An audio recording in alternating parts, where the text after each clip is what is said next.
अस्सलाम वालेकुम दोस्तों, कैसे हैं आप? उम्मीद करता हूं कि आप सब खैरियत से होंगे। तो आइए शुरू करते हैं आज की कहानी। मियाँ बीवी में तल्ख कलामी हुई।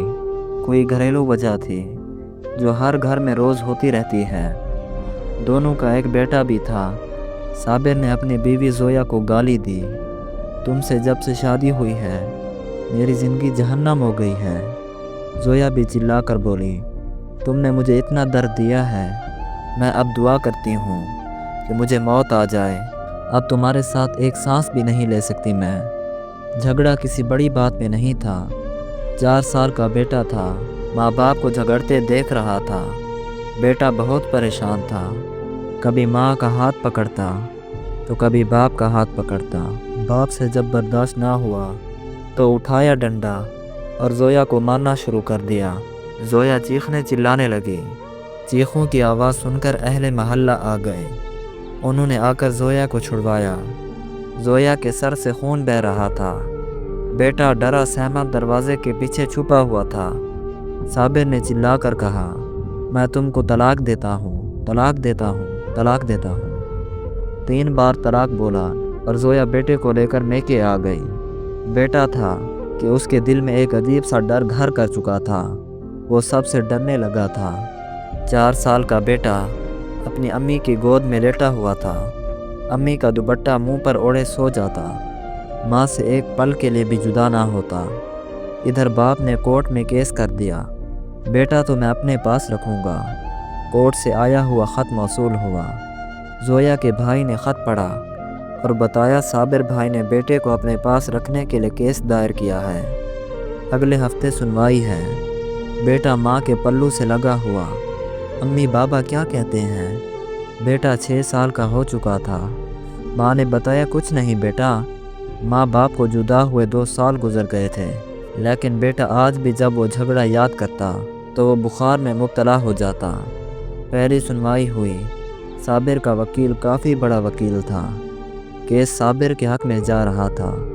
जोया महसूस कर रही थी कि मैं बेटे को हार जाऊंगी। जोया घर आई। बेटा आज़ान माँ से कहने लगा, हम क्यों अब्बू के पास जाते हैं? वहाँ अब्बू मुझसे कह रहा था तेरी अम्मी गंदी है, उसके पास ना रहो। बेटे ने अम्मी का मुंह चूमा, हल्का सा मुस्कराया।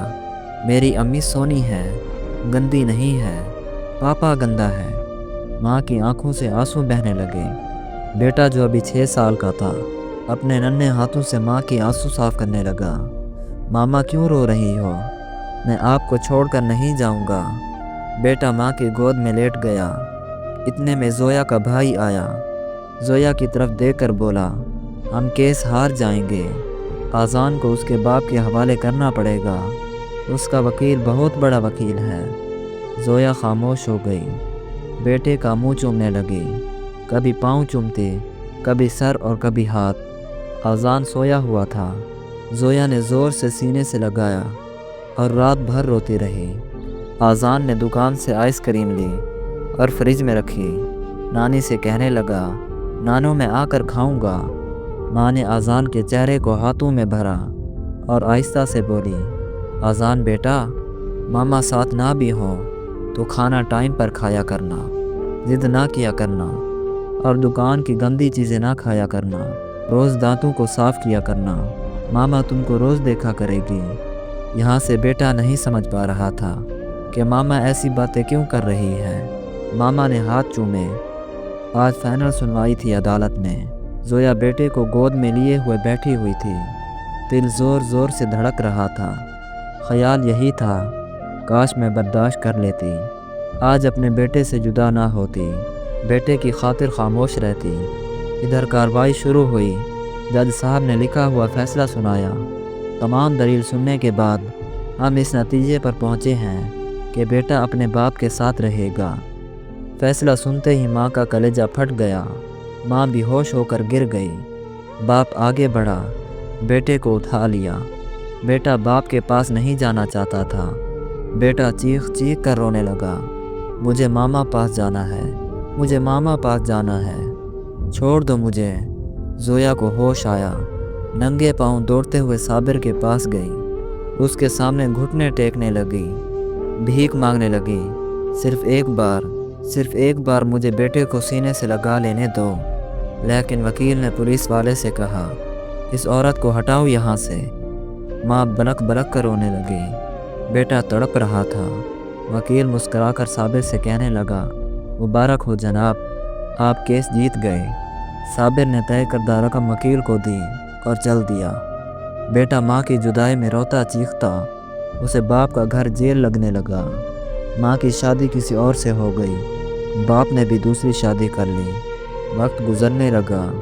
माँ अपनी ज़िंदगी में मसरूफ़ हो गई और बाप अपनी नई बीवी के साथ। आज़ान जिंदा लाश बनकर जीने लगा। आज़ान का ना कोई कसूर था, ना कोई जुर्म था, ना कोई गुनाह। बेगुनाह ही सज़ा पाई थी आज़ान ने। ना स्कूल पढ़ सका, ना ज़िंदगी में कोई मकाम हासिल कर सका। बिलाखिर बाप ने एक होटल पे बर्तन धोने पर लगा दिया। मैं आप सब लोगों से पूछना चाहता हूँ कि क्या कसूर होता है ऐसी औलाद का। आप लोगों में इतनी बर्दाश्त नहीं होती कि एक दूसरे की गलतियों को माफ़ कर दिया जाए। तुम लोगों में सब्र क्यों ख़त्म हो जाता है, एक दूसरे पर इल्ज़ाम लगाते हो। मैं दोनों मियाँ बीवी की बात कर रहा हूँ। तुम दोनों की नफ़रत तुम्हारी औलाद को खा जाती है। पहली शादी में एक दूसरे की छोटी छोटी बातों को बर्दाश्त नहीं करते और दूसरी शादी में बड़ी सी बड़ी बात पे कंप्रोमाइज़ कर लेते हो। न जाने आज भी कितने बच्चे माँ बाप की जहर आलूदा नफ़रत पे कुर्बान हो रहे होंगे, जो बेगुनाह बर्बाद कर दिए जाएंगे। मेरी तमाम वालिदैन से एक दरख्वास्त है, एक दूसरे को बर्दाश्त करना सीखें, एक दूसरे को समझने की कोशिश करें। शादी के बाद मियाँ बीवी की सोच का मिलना ज़रूरी नहीं, क्योंकि आप लोग दो अलग अलग इंसान हैं, अलग अलग सोच है, हर एक की अलग ख्वाहिशात हैं। निकाह का मकसद ही दो अलग इंसानों को यकजा करना है। तलाक ही हर मसले का हल नहीं होता। आखिरकार दूसरी शादी नाकाम क्यों नहीं होती, इसकी वजह क्या हो सकती है?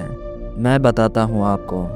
दूसरी शादी इसलिए नाकाम नहीं होती कि उस वक्त हम सब्र करना सीख जाते हैं, बर्दाश्त करना सीख जाते हैं, एक दूसरे की गलती को इग्नोर करके आगे बढ़ जाते हैं। अगर ऐसा ही पहली शादी में किया हो तो औलाद खाक ना हो। ये कहानी सुनकर अगर किसी ने अपनी औलाद को खाक होने से बचा लिया तो मेरा मकसद मुकम्मल हो जाएगा। कहानी अच्छी लगी तो लाइक शेयर कमेंट्स लाजमी कीजिएगा। अगर चैनल पर नए हैं तो चैनल को सब्सक्राइब करें ताकि इस तरह की मज़ीद अच्छी अच्छी कहानियाँ आपको मिलती रहें। तो मिलते हैं एक नई कहानी के साथ। तब तक के लिए अपना बहुत ख्याल रखिएगा। खुदा हाफिज़।